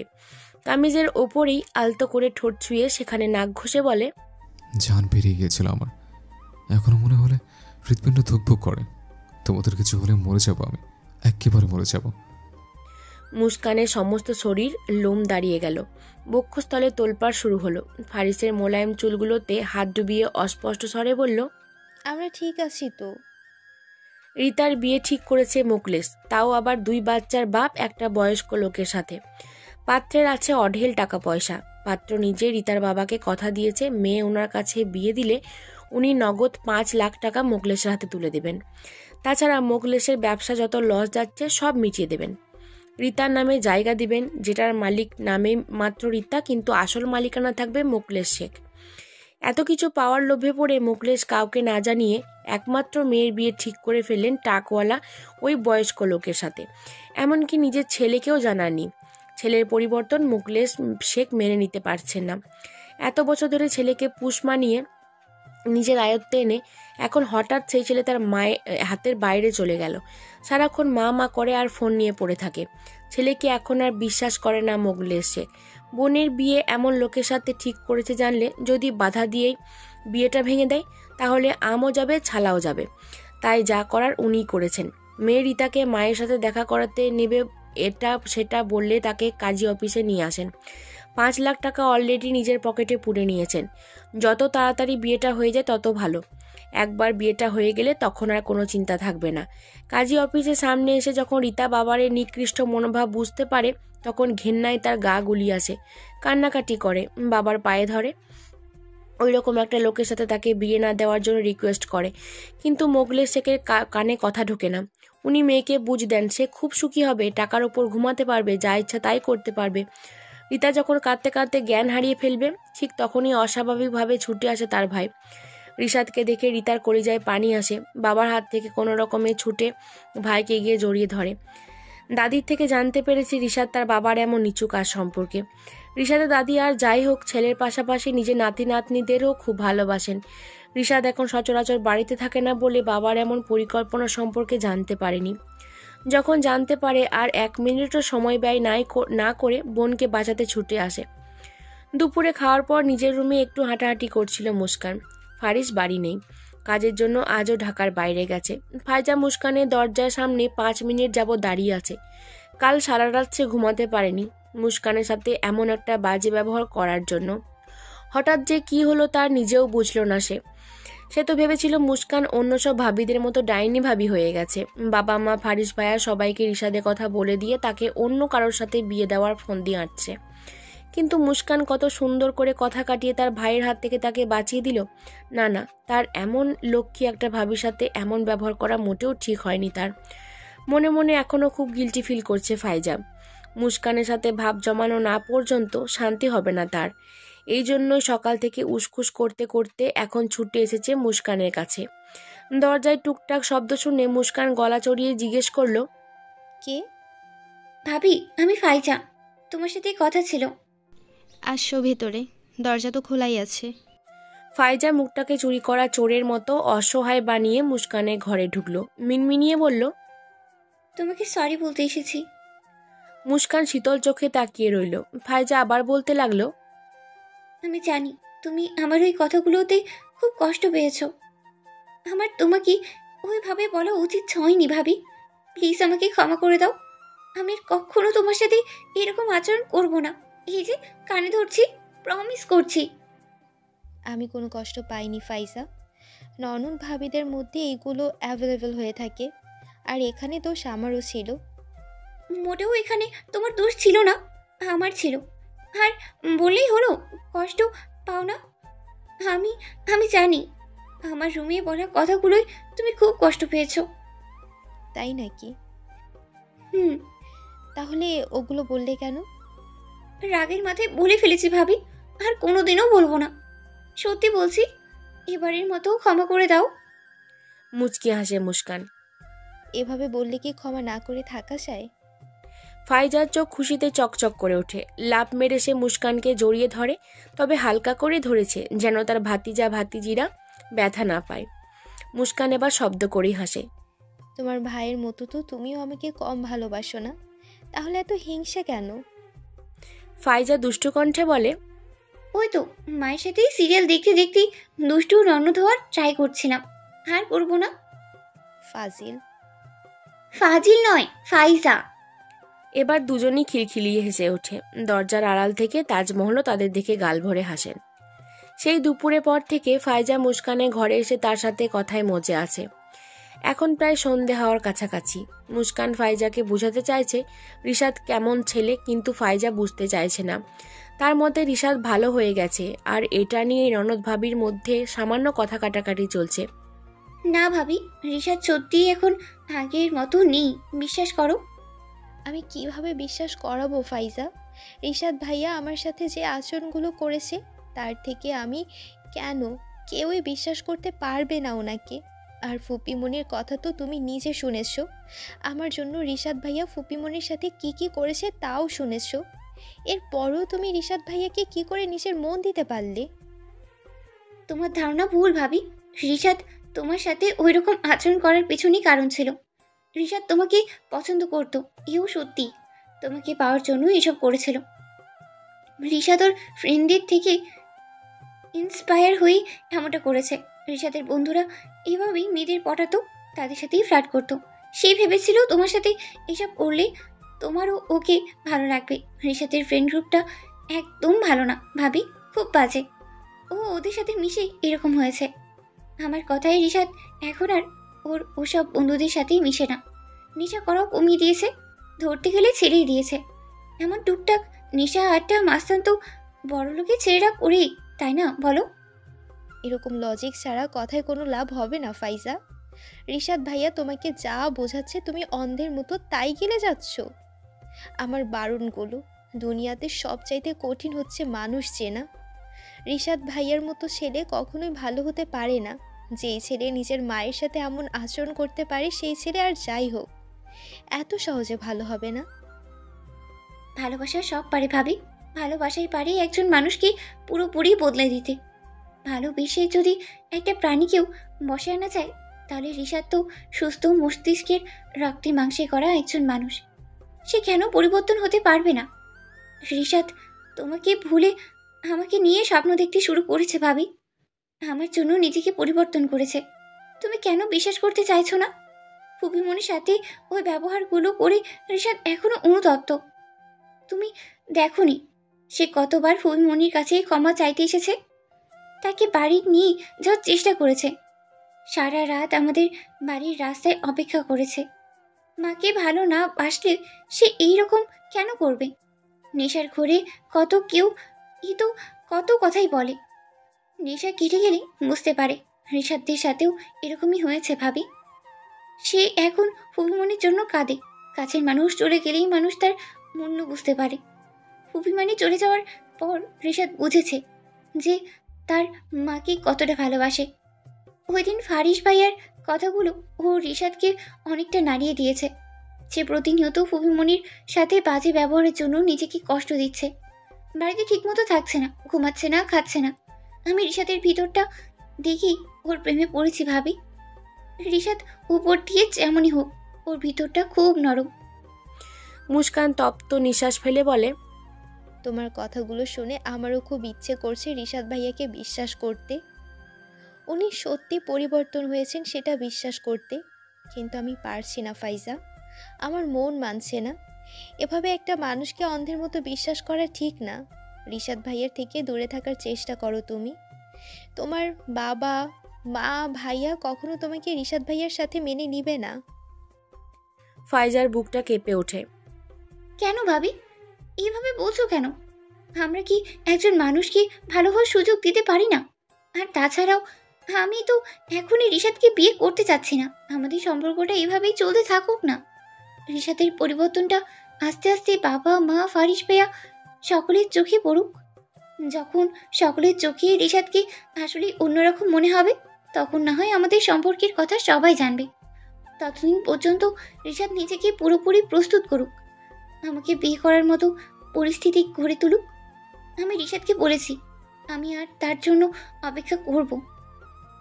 তাছাড়াও ভাইয়া এত জলদি আমার বিয়ে কখনোই দেবে না। তোমার কাছে আমার একটাই রিকোয়েস্ট ভাবি, প্লিজ তুমি আমার আর রিশাদের সম্পর্কের কথাটা কাউকে বলো না, প্লিজ ভাবি, প্লিজ। রিশাদ যতদিন পর্যন্ত সকলের কাছে নিজেকে আদর্শবান পুরুষ হিসেবে দেখাতে না পারছে, ততদিন পর্যন্ত তুমি কাউকেও কিচ্ছু বলো না। রিশাদ এখন চাকরি খুঁজছে, বিভিন্ন অফিসে চাকরির ইন্টারভিউ দিচ্ছে। ওকে আমি ভালো হওয়ার সুযোগ দিচ্ছি। তুমি দয়া করে আমার এই আবদারটা রাখো ভাবি, আর কখনো তোমার কাছে কিচ্ছু চাইবো না। মুস্কান খাটে বসা ছিল। ফাইজার থেকে নিজের হাত দুটো সরিয়ে উঠে দাঁড়িয়ে হেল্পলেস স্বরে বলে, আমি কিভাবে এত বড় একটা কথা সকলের কাছ থেকে লুকিয়ে যাব ফাইজা? তোমার ভাই জানতে পারলে আমাকে আস্ত রাখবে না। ভাইয়া কেন জানবে ভাবি? তুমি না বললে তো জানতেই পারবে না। প্লিজ তুমি ভাইয়াকে এখন কিচ্ছু বলো না, আমি সাবধান থাকবো। আমাকে এটুকু সাহায্য করো। তুমি তো আমার ভাবি কম, বন্ধু বেশি। আমার বন্ধু হয়ে এইটুকু করো, আমি তোমার পায়ে পড়ছি। ফাইজা মুস্কানের পা ছুঁতে গেলে মুস্কান দ্রুত তাকে বাধা দেয়। ঘাবড়ানো স্বরে বলে, ঠিক আছে ঠিক আছে, বলবো না আমি কাউকে। পায়ে পড়তে হবে না, ওঠো। ফাইজা ঠোঁটে বিশ্বজয়ের হাসি ফোটে। সে খুশিতে বাকবাকম হয়ে মুস্কানকে জড়িয়ে ধরতে গেলে মুস্কান বলে ওঠে, কিন্তু আমার একটা শর্ত আছে। ফাইজার খুশি খুশি মুখটা ফাটা বেলুনের মতো চুপসে যায়। কি শর্ত ভাবি? আমি রিশাদ ভাইয়ার সাথে একবার দেখা করতে চাই, ওনার সাথে কথা বলতে চাই। তোমাকে আমায় রিশাদ ভাইয়ার সাথে দেখা করার সুযোগ করে দিতে হবে। আমি ওনার সাথে কথা বলেই তোমার রিকোয়েস্ট মানব, এর আগে না। আচ্ছা ঠিক আছে ভাবি, তুমি হচ্ছ দুনিয়ার বেস্ট বেস্ট বেস্ট ভাবি। ফাইজার খুশিতে মুস্কানও স্মিত হাসে। তার মাথায় দুশ্চিন্তা বাসা বেঁধেছে। রিশাদ ভাইয়া কি সত্যি এতটা ভালো হয়ে গেছে, নাকি এই সব কিছুই তার অভিনয়? বাবার ওপর এক দফা চেঁচামেচি করে সোফায় বসে বড় বড় শ্বাস ফেলছে রিশাদ। রিতাও এক কোণায় গুটিয়ে বসে আছে। তার ভাই আর 5 মিনিট দেরি করে আসলেই বাবা তার বিয়েটা ওই বুড়ো লোকটার সাথে দিয়ে দিত। ভাবতেই শরীর কাটা দিয়ে উঠছে রিতার। তার বাবা এতটা দয়াহীন কেন?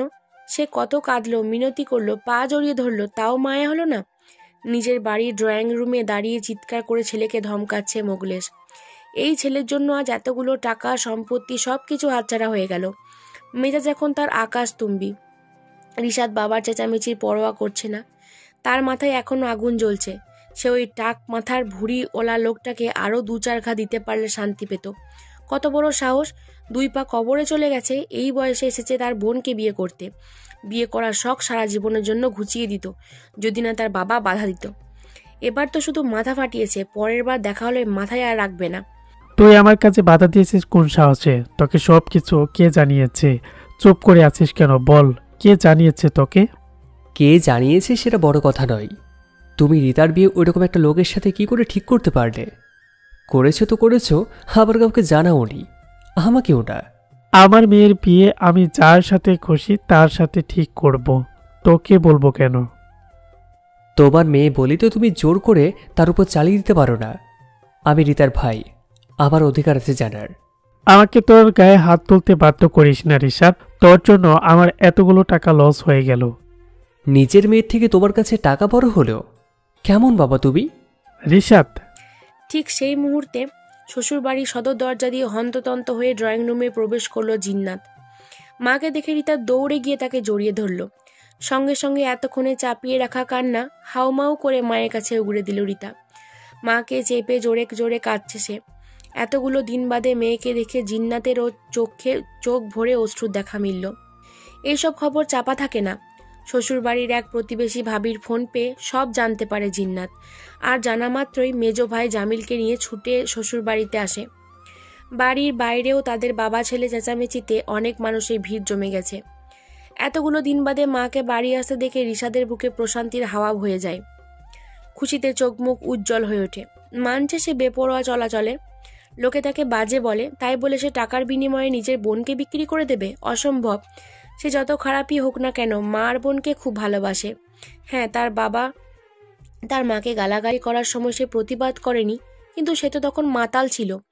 অন্য সময়ও যখন তার বাবা তার মায়ের গায়ে হাত তুলত তখন অগোচরে বাবার প্রতি অন্ধভক্ত ছিল সে, যার জন্য মায়ের কষ্টটা বুঝতে পারেনি। এখন বোঝে।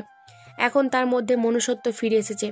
আজ সে কোনোভাবেই তার মাকে যেতে দেবে না। দরকার পড়লে মার পায়ে পড়ে থাকবে, মাকে সবসময় রক্ষা করবে, তবুও মাকে চলে যেতে দেবে না। মেয়ের মাথায় হাত বুলিয়ে তার চোখের পানি মুছে দিয়ে মেয়ের কপালে চুমু দিয়ে মেয়েকে শান্ত করে জিন্নাত। মোকলেশের দিকে ঘৃণার দৃষ্টিতে তাকে ক্রুদ্ধ কণ্ঠে বলে, মানুষ নিকৃষ্ট হয় জানতাম, কিন্তু কোনো বাবা নিকৃষ্ট হয় তাহা জানতাম না। আজ তোমাকে দেখে বিশ্বাস করতে বাধ্য হলাম। সব বাবা এক হয় না, কিছু কিছু বাবা টাকার লোভে মানুষ থেকে অমানুষ হয়। ছি, এত টাকার লোভ তোমার! টাকার লোভে নিজের মেয়েকে একটা বয়স্ক লোকের সাথে বিয়ে দিতে যাচ্ছিলে, যে লোকের কিনা তোমার মেয়ের থেকেও বয়সে বড় একটা মেয়ে আছে। লজ্জা করলো না নিজের মেয়ের সাথে এমন জঘন্য একটা কাজ করতে? বাবা নামের কলঙ্ক তুমি। জিন্নাত, মোকলেশ ক্ষেপে স্ত্রীকে ধমক দিল। বোনকে নিজের চোখের সামনে এভাবে ধমক দিতে দেখে জামিল ক্ষেপে গেল। সে মোকলেশের থেকেও 3 গুণ জোরে আওয়াজ নিক্ষেপ করলো, গলা নামিয়ে কথা বল। আমাদের অগোচরে আমার বোনের সাথে অনেক বাজে ব্যবহার করেছিস তুই। আমাদের সামনে করলে চ্যান তোরে রাখবো না, তোর বাড়িতেই তোকে পুঁতে যাবো আমি। দমে গেল মোকলেশ, কিন্তু মনে মনে রাগে ফুঁসছে। এখন কারোর সাথে পারবে না এটা বুঝে গেছে, তাই নীরবেই বাড়ি থেকে বের হয়ে গেল। ব্যবসা চিন্তায় মাথা নষ্ট তার।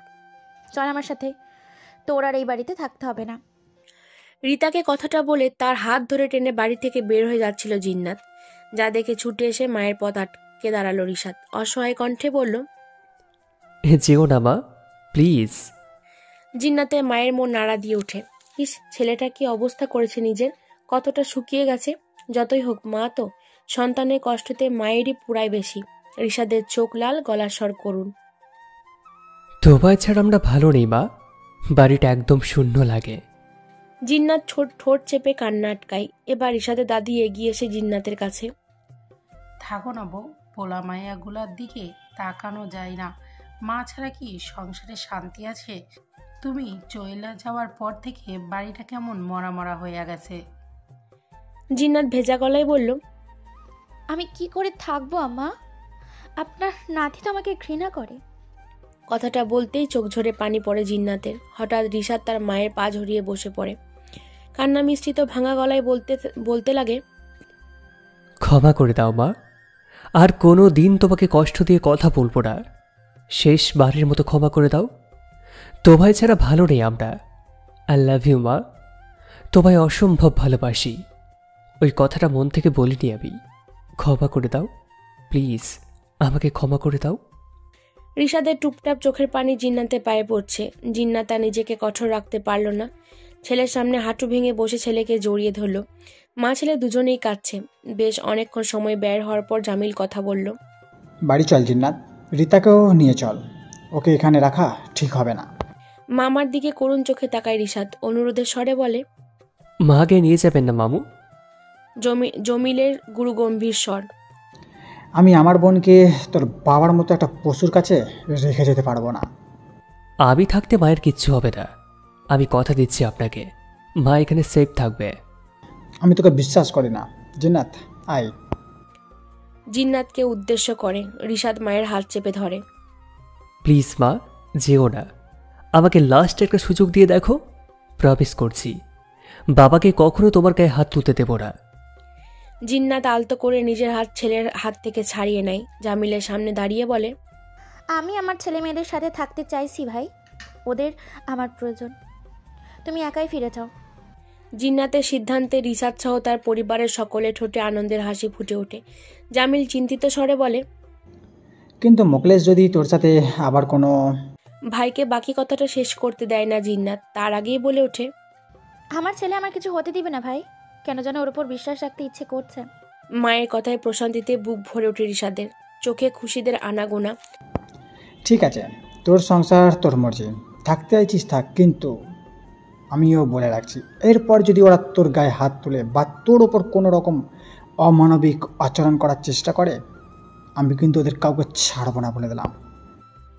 এমন আর সত্যি হবে না মামু, আমি ওয়াদা করছি আপনাকে।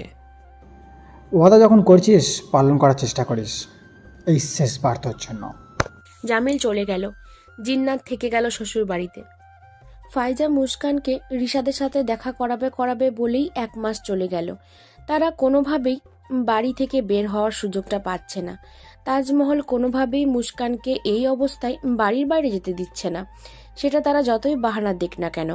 তাজমহল এখন ফারিস ছাড়া মুস্কানকে একা একা কারোর সাথে বের হতে দেয় না। উনার একটাই কথা, আগে ওনার নাতি নাতনি সুস্থ হয়ে দুনিয়ায় আসুক, আর কয়টা মাসই তো। এই মাসগুলো চলে গেলে মুস্কান যত পারুক ঘোরাঘুরি করুক, এদিক ওদিক সেদিক, যেদিকে যেখানে বেড়াতে যাক, উনি কিছু বলবেন না। ফাইজাও বাহানা দিয়েছে অনেক। মুস্কানকে ফুচকা খাওয়াতে নিয়ে যাবে, মুস্কানের জন্য কেনাকাটা করবে, কিন্তু তাজমহলে করা জবাব। যা যা খেতে ইচ্ছা করে, যা যা কেনার প্রয়োজন পড়ে, ফারিস আর তাদের বাবাকে যেন বলে তারাই এনে দেবে। বাইরে যাওয়ার দরকার নেই। ফাইজা আর মুস্কান তাজমহলকে রাজি করাতে না পেরে হতাশ হয়ে বসে রইল। মুস্কান বুঝে পায় না তার শাশুড়ি হঠাৎ এমন কঠোর হয়ে গেল কেন। আর ফারিস, সে তো আরও উপরে। মুস্কানের মা এসেছিল কিছুদিন আগে প্রথমবারের মতো মেয়ের শ্বশুর বাড়িতে। এসে 2-3 দিনের মতো থেকেও গেছে। মুস্কানকে সঙ্গে করে নিয়ে যেতে চেয়েছিল। এই অবস্থায় মেয়েদের মায়ের সঙ্গ খুব প্রয়োজন, কিন্তু ফারিস স্পষ্ট নিষেধাজ্ঞা দিয়েছে তার বউ প্রেগন্যান্সির পুরোটা সময় এই বাড়িতেই থাকবে। গ্রামে যাওয়ার দরকার নেই, গ্রামের চিকিৎসা তত উন্নত নয়। কোনো ইমার্জেন্সি হলে এখান থেকে যত সহজে সবকিছু করতে পারবে, গ্রামে গেলে তা পারবে না। রাহিলাকে খুব করে রিকোয়েস্ট করেছে উনি যেন কয়টা মাস এখানে থেকে যান, কিন্তু রাহিলা 3 দিনের বেশি থাকেনি। বরং ফারিসের সিদ্ধান্তে আরও খুশি হয়েছে। ছেলেটা যে ওনার মেয়েটাকে কতটা ভালোবাসে এও বুঝে গিয়েছে। রাত 12টায় ড্রেসিং টেবিলের আয়নার সামনে দাঁড়িয়ে নিজেকে পর্যবেক্ষণ করছে মুস্কান। পেট তার স্বাভাবিকের তুলনায় অনেকটাই ফুলেছে। বেবি একটা থাকলে হয়তো এতটাও ফুলা দেখাতো না, কিন্তু দুটো হওয়ায় মনে হচ্ছে তার পেটই ফেটে যাবে। পেট বড় হওয়ায় পুরনো সব জামাই মুস্কানে টাইট হয়ে গেছে এখন। আগে থ্রি পিসগুলো পরতে অসুবিধা হয়, তাছাড়া ওই থ্রি পিসগুলো পরলে তার উদর এতটা বড় দেখায় যা দেখে মুস্কানের নিজেরই ভীষণ লজ্জা লাগে। বেছে বেছে যত টপস আর গোলজামা ছিল ওইগুলোই এখন পরেছে। মুস্কানের মা রাহিলা ওর জন্য ওদের গ্রাম থেকে বড়সড় ঢুলঢাল কয়েকটা পোশাক বানিয়ে এনেছিল, যেগুলো এক একটা গায়ে দিলে মুস্কানের পায়ের গোড়ালি পর্যন্ত এসে ঠেকে। তাদের গ্রামের মানুষেরা সম্ভবত এই পোশাকগুলোকে ম্যাক্সি বলে। একবার পরে দেখেছিল মুস্কান মায়ের আনা এই পোশাক, তারপরে নিজেকে আয়নায় দেখে এত লজ্জা পেয়েছে যে ভুলেও ওইসব আর ছুঁয়ে দেখেনি, এক কোণায় রেখে দিয়েছে। এসব কি জব্বা এনেছিল তার জন্য আম্মা? বিছানায় আধশোয়া হয়ে ফোন টিপছিল ফারিস। দীর্ঘ সময় ধরে মুস্কানকে আয়নার সামনে দাঁড়িয়ে থাকতে দেখে প্রশ্ন করল, আজকের ঘুমাবে না? প্রতিদিন কি এত দেখো আয়নায়? মুস্কান মুচকি হেসে উত্তর দিল, মাতৃত্বের রূপ দেখি। ফারিস মুগ্ধ হলো। চট করে বিছানা থেকে নেমে এসে মুস্কানের পিঠ ঘেঁষে দাঁড়ালো।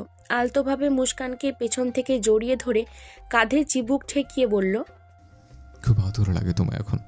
ইচ্ছে করে সারাক্ষণ কোলে বসে আদর করে চুমু খাই, বুকের ভিতর ঢুকিয়ে ফেলে। বলতে বলতেই মুস্কানে গালে শব্দ করে চুমু খেলো ফারিস। মুস্কান লজ্জা পেল, মাথা নইয়ে লাজুক কণ্ঠে বলল, একটা কথা ছিল। মুস্কানের ঘাড়ে ছোট ছোট স্পর্শ দিয়ে জিজ্ঞেস করলো ফারিস, কি কথা বলো না? আয়নায় ফারিসের প্রতিবিম্বের দিকে তাকিয়ে বলল মুস্কান, আমি কাল ফাইজার সাথে মার্কেটে যেতে চাই, আমি যেতে দিবেন?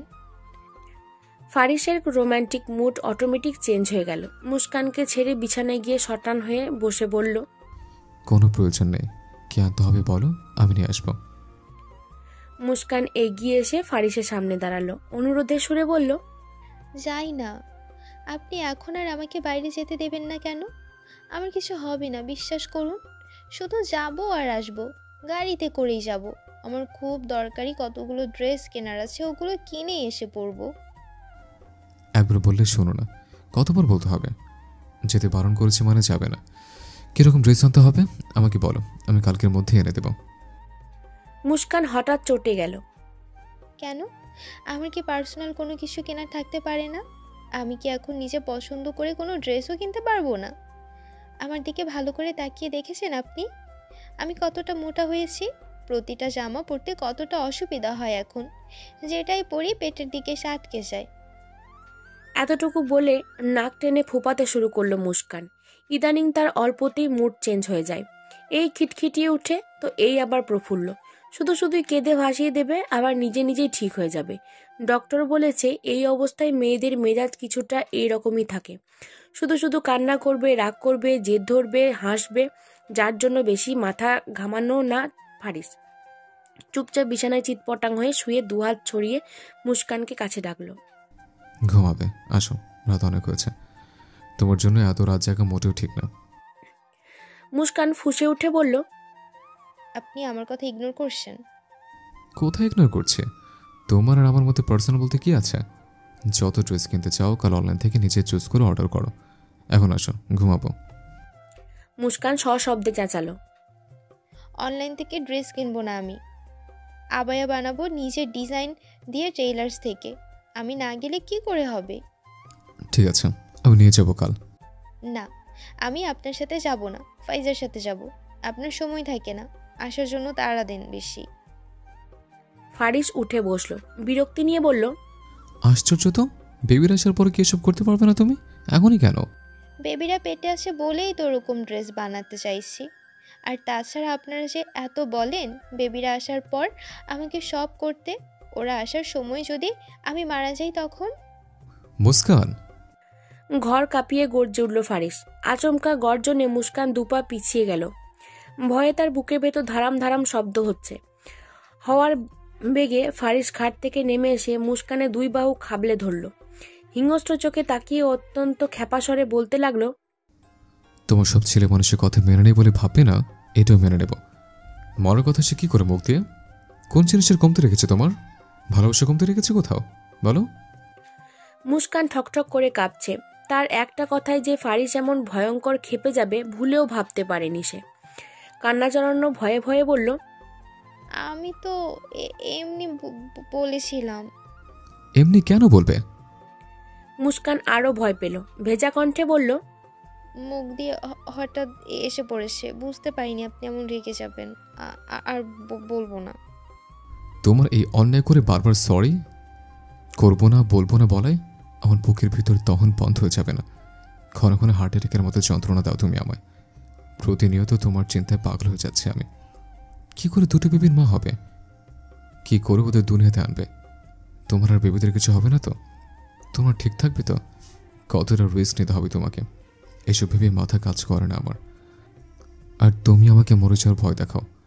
আমার জীবন থেকে চলে যাওয়ার এত ইচ্ছে থাকলে এলে কেন? আমি সত্যিই বুঝতে পারিনি কথাটায় আপনি এতটা হার্ট হবেন। আমি আর আপনার বেবিরা কখনোই আপনাকে রেখে কোথাও যাব না। হেঁচকি তুলে কাঁদতে কাঁদতে ফারিসকে কথাগুলো বলছে মুস্কান। মুস্কানের কান্না দেখে ফারিস কিছুটা শান্ত হলো। ফুস করে শ্বাস ছেড়ে দীর্ঘ কণ্ঠে বলল, কান্না বন্ধ করো। মুস্কান কেঁদেই যাচ্ছে। কি হলো?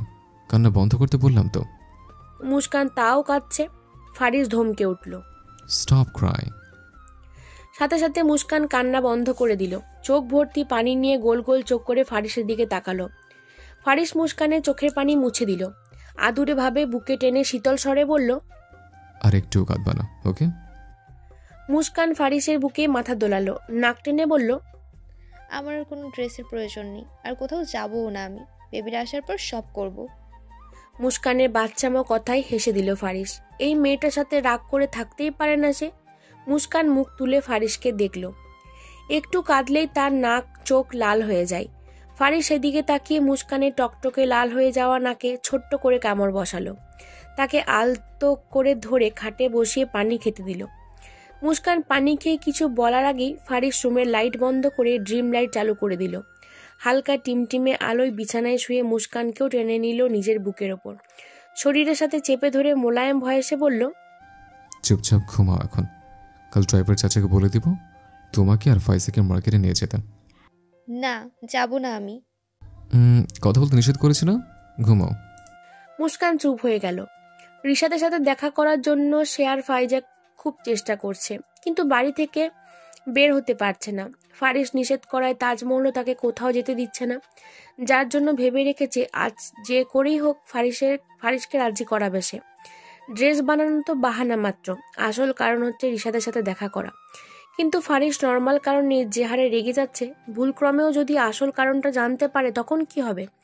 আতঙ্কে এখনই হাত পা কাঁপতে শুরু করেছে মুস্কানের। না যাওয়াটাই এখন ভালো হবে বলে মনে হচ্ছে। ঝলমলে বিকাল, মৃদুমন্দ বাতাস চারিদিকে। সুন্দর একটা রেস্টুরেন্টে ফাইজার পাশে অস্থির হয়ে বসে আছে মুস্কান। আসতে চাইছিল না কিছুতেই, কিন্তু ফারিস নিজেই তাকে জোর করে পাঠিয়েছে ফাইজার সাথে।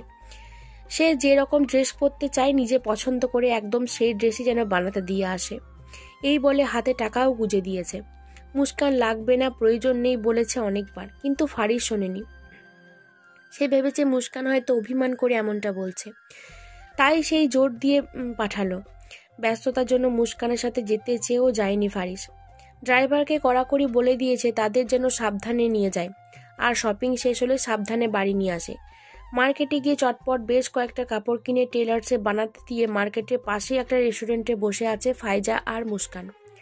সুযোগ যখন পেয়েছে একবার রিশাদের সাথে দেখাটা না হয় করেই যাক। ফাইজা আগেভাগেই রিশাদকে ফোন দিয়ে বলেছিল এই জায়গায় আসতে। রিশাদ এসে তাদের জন্য কখন থেকে ওয়েট করছিল। মুস্কান অস্থির হয়ে বারবার আশেপাশে তাকাচ্ছে। ফারিস রিশাদের নামই সহ্য করতে পারে না। সেই জায়গায় তার প্রিয় বোন আর বউ দুজনেই লুকিয়ে রিশাদের সাথে দেখা করতে রেস্টুরেন্টে এসছে। যদি জেনে যায় তাহলে কি ভয়ঙ্কর কাণ্ড ঘটাবে, এটা ভেবেই মুস্কানের রুহু কাঁপছে। মনে মনে অনবরত দোয়া দুরুদ পড়ে যাচ্ছে দুজনেই। মুস্কানের ভয়টা যেন ফাইজার থেকেও বেশি, কারণ ফারিসে ভয়ঙ্কর রাগের সাক্ষী সে একবার নয় বারবার হয়েছে। মনে মনে বলছে, আল্লাহ, উনি যেন কোনোভাবে এই কথা না জানে। আল্লাহ, আমিন আমিন আমিন সুম্মা আমিন। তোরা দুটো ফারিসকে এত ভয় পাস কেন বলতো? সে কি বাঘ যে তোদেরকে খেয়ে ফেলবে? মুস্কান আর ফাইজাকে উদ্দেশ্য করে কথাটা বলল রিশাদ। ফাইজা মুখ বেঁকিয়ে বলল, ভাইয়ার হাতে ঘুষি খেয়ে তো নিজের চিটপটাং হয়ে গিয়েছিলে, আবার আমাদের বলছো? তুমি চুপ করো। মুস্কান, আমি তো ভেবেছিলাম তুই অন্তত এই ভীতুটার মতো ভারিসকে ভয় পাবি না। কি বললে তুমি? আমি ভীতু? রিশাদ চোখ পাকিয়ে তাকায়। কথা বলছি তোর সাথে। ফাইজা থেমে গেল, ভাব নিয়ে চুপচাপ কোল্ড কফি খেতে লাগলো। মুস্কান রয়ে শয়ে বলল, ওনার যা রাগ, ভয় না পেয়ে উপায় আছে? রিশাদ মুচকি হাসল। বেবিরা আসার পর আর এমন থাকবে না। মুস্কান অবাক হলো, এটা কি আসলেও রিশাদ ভাইয়া? এত নমনীয় ব্যবহার তাদের রিশাদ ভাইয়া করছে। হঠাৎ দিয়ে ফাইজা কেসে উঠল। কফি খেতে নিয়ে ভীষণ খেয়েছে সে। কাঁচতে কাঁচতে তার অবস্থা খারাপ, চোখ মুখ লাল হয়ে গেছে। রিশাদকে বড্ড উত্তেজিত দেখালো। ফাইজার মাথায় হাত চেপে হালকা চাপড় দিতে লাগলো, চোখ গরম করে সামনে শাসাতে লাগলো।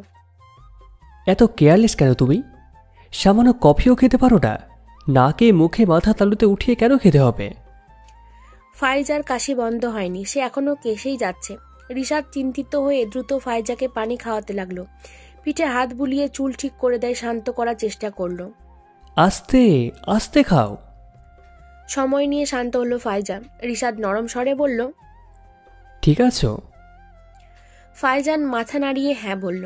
মুস্কান এতক্ষণ ধরে অবাক হয়ে কেবল ফাইজা আর রিশাদকে দেখে গেল। এত পরিবর্তন কি আসলেও কেউ হয়? মনটা হঠাৎই আনন্দে ফুরফুরে হয়ে গেল। তাদের দুজনকে একসাথে দেখতেও বেশ লাগছে। ফাইজা ক্ষীণ স্বরে বলল, আমি একটু ওয়াশরুম থেকে আসছি, জামায় কফি পড়েছে, পরিষ্কার করতে হবে। আমি কি আসবো সাথে? না না ভাবি, কি একা বসে থাকবে নাকি? তোমরা দুজন কথা বলো, আমি এক্ষুনি চলে আসবো। ফাইজা চলে গেল। রিশাদ মুস্কানের দিকে তাকিয়ে সোজা হয়ে বসল। তুই নাকি আমার সাথে কথা বলতে চাইছিলি? তা কি কথা বল?